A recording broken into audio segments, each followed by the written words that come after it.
Привилегиране. Православните верници го одбележуваат духовден.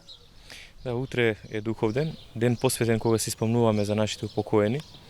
Даваме милостиња за нив, затоа што и во Сираховата книга, уште во Стариот Завет се вели и умрените да бидат одделени од милостиња. Значи треба и во нивно име да им даваме на живите за Господ милост нив да им направи.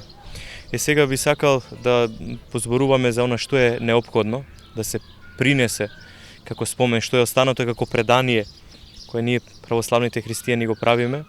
Се носи пшеница и вино на гробот, затоа што пшеницата има едно символичко значење. Како што вели апостол Павле, додека пшеничното зрно не изгние и не скапе, кое што е мртво во земја, не може да роди нов плод, така и ние веруваме во воскресение, додека не скапе телото, додека нели умртвеното тело не се распадне во земја, не може да воскресне. И тоа, значи, најнеопходно нешто е црвено вино и пшеница да се донесе. Сите останати јадења кои што се принесуваат за гозба на оние што ќе бидат таму се неправилни.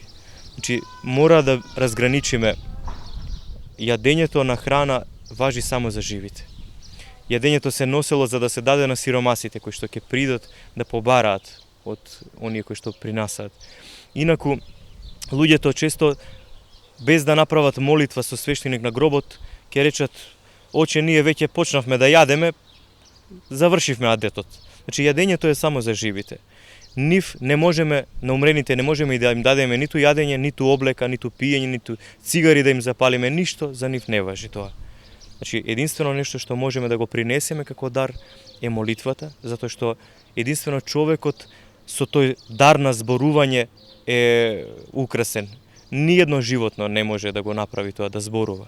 Затоа и човекот, зборот, поменот или спомнувањето му го принесува на Бога како молитва за своите упокоени. Дали треба верниците да носат во сабота како што тоа го прават со години наназад, со векови, навечер да се изнесува и да се посетуваат крвишта? Така, прво треба да ни е јасно дека ова пракса е кумановско.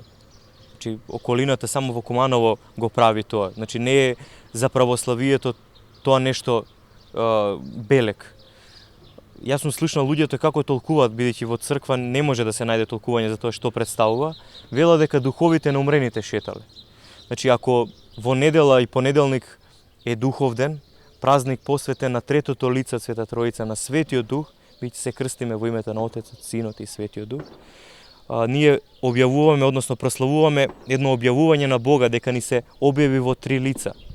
На Педесетница, на духовден, Христос како што вети им го испрати на апостолите Светиот Дух, благодатта која што менува и осветува. Што значи воопшто нема врска духовден со духовите на умрените. За душница си е празник, нели во сабота се излегува, се прави помен, се молиме за умрените. Инаку сосема погрешно е да се излегува навечер, да се јаде, да се пие. Секој од тие луѓе верувам дека ќе преминат во некои теми кои што немаат врска со умрениот. Значи, од една страна одат заради тоа што наводно сите тоа го прават и срамота е гробот да биде празен.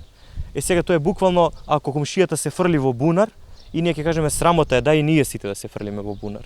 Имаме таква пракса кога ќе се вкорени нешто што е неправилно, сите да го имитираме. А православна пракса, христијанска пракса е во недела на Света Троица, и овој храм е посветен на Света Троица и нашиот митрополит како возглавител ќе сослужува, наместо да се помолиме за здравје, за спасение, да му благодариме на Бога, никој нема да биде во црква, туку сите ќе бидат навечер на гробните места, кое што е погрешно. Она што е исправно, нема да го практикуваат. Во црквите значи ќе се одржат литургии. Така, па начин на прославување и благодарење на Бога, секогаш христијаните од првите векови го правеле преку литургија, како што вели апостол Павле. Прекушувањето на лебот нели е самото тело Христово. Грците имаат еден назив Евхаристија за литургија, што значи Евхаристо, благодарење, жртва на благодарност. Правиме спомен за Христа, лебот и виното се осветуваат и ги принесуваме, нели како што еднаш беше Христовата жртва принесена, правиме како што рече Христос во негов спомен до крајот на векот и на тој начин празнуваме, не на гробишта. Не е дугашко.